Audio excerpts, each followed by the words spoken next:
जय भीम साथियों। क्या आप जानते हैं कि जिस भारत में आज हम संविधान पर गर्व करते हैं, उसी भारत में भीमराव अंबेडकर को अपने विचारों के लिए कितनी कठिन परिस्थितियों का सामना करना पड़ा था। यह कहानी केवल एक व्यक्ति की नहीं है, बल्कि उस दौर की है जब नए भारत की दिशा तय हो रही थी और हर बड़े मुद्दे पर गहरी बहस और मतभेद मौजूद थे। इसलिए इस पूरे विषय को समझने के लिए हमें भावनाओं के साथ साथ इतिहास के तथ्यों को भी संतुलित नजर से देखना जरूरी है। उस समय देश आजादी की ओर बढ़ रहा था और हर बड़ा नेता अपने अपने विचारों के साथ देश के भविष्य को बेहतर बनाने की कोशिश कर रहा था। महात्मा गांधी, जवाहरलाल नेहरू, सरदार वल्लभ भाई पटेल और भीमराव अंबेडकर जैसे सभी नेता अपने अपने तरीके से भारत को मजबूत बनाना चाहते थे, लेकिन उनके विचार कई बार एक दूसरे से अलग थे। और यही लोकतंत्र की सबसे बड़ी पहचान भी है कि अलग अलग सोच के लोग मिलकर एक रास्ता निकालते हैं। अब अगर हम उस मुद्दे की बात करें जिसे लेकर सबसे ज्यादा चर्चा होती है, जैसे अलग निर्वाचक मंडल का प्रश्न, तो पूना पैक्ट एक बहुत महत्वपूर्ण घटना थी। इसमें भीमराव अंबेडकर और महात्मा गांधी के बीच गहरा मतभेद था। अंबेडकर जी दलितों के लिए अलग राजनीतिक प्रतिनिधित्व चाहते थे ताकि उन्हें सीधी शक्ति मिल सके। वहीं गांधी जी का मानना था कि इससे समाज और ज्यादा बंट जाएगा।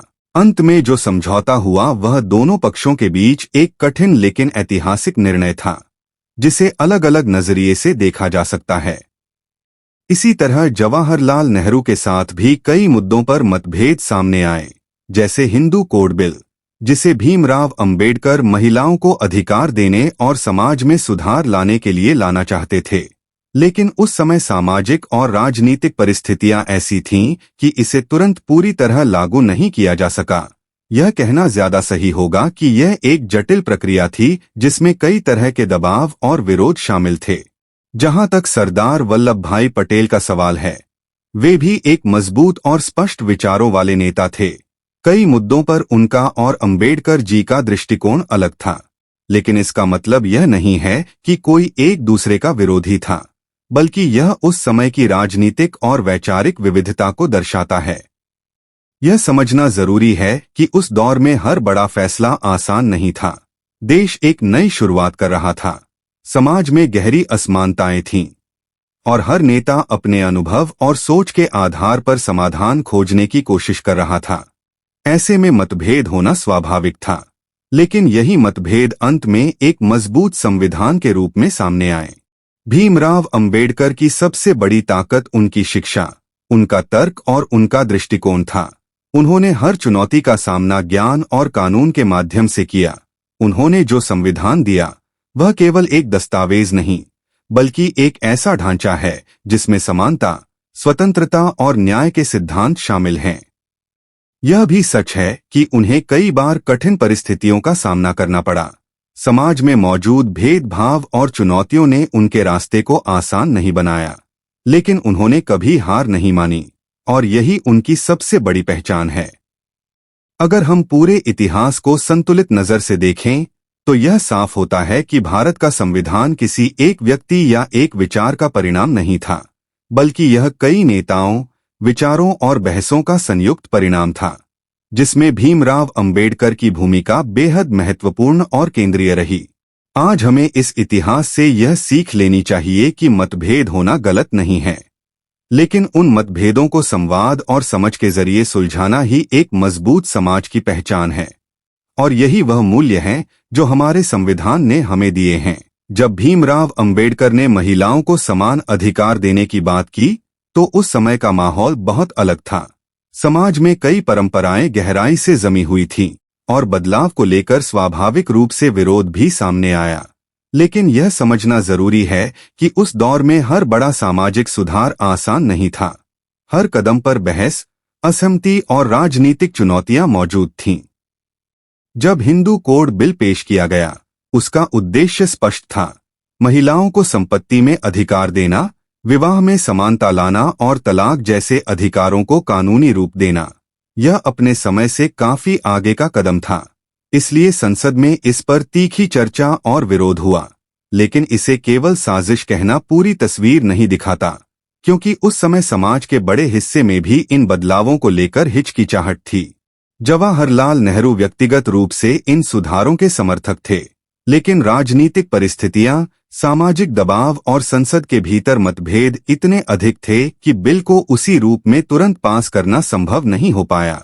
यही कारण था कि यह प्रक्रिया लंबी चली और बाद में इसे अलग अलग हिस्सों में पास किया गया, जिससे धीरे धीरे महिलाओं को अधिकार मिलने लगे। यह सच है कि इन परिस्थितियों से निराश होकर भीमराव अंबेडकर ने कानून मंत्री के पद से इस्तीफा दे दिया, और यह उनके जीवन का एक महत्वपूर्ण और भावनात्मक मोड़ था। लेकिन इसे केवल धोखा कहना इतिहास को एक ही नजरिए से देखने जैसा होगा, जबकि असल में यह लोकतांत्रिक प्रक्रिया की जटिलता को दर्शाता है। जहां तक उनके जीवन के संघर्ष की बात है, यह बिल्कुल सही है कि उन्होंने जातिगत भेदभाव के खिलाफ पूरी ताकत से आवाज उठाई। उन्होंने बार बार कहा कि भारत को आगे बढ़ना है तो समानता जरूरी है, और इसी सोच के कारण उन्होंने अंत में बौद्ध धर्म को अपनाया। यह केवल व्यक्तिगत निर्णय नहीं था, बल्कि सामाजिक संदेश भी था कि आत्मसम्मान और समानता सबसे महत्वपूर्ण है।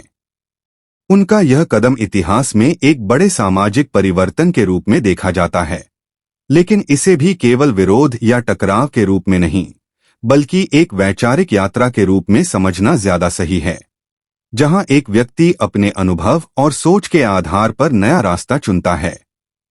यह कहना सही है कि भीमराव अंबेडकर ने भारत को केवल संविधान ही नहीं दिया, बल्कि समानता, शिक्षा और आत्मसम्मान की दिशा भी दिखाई।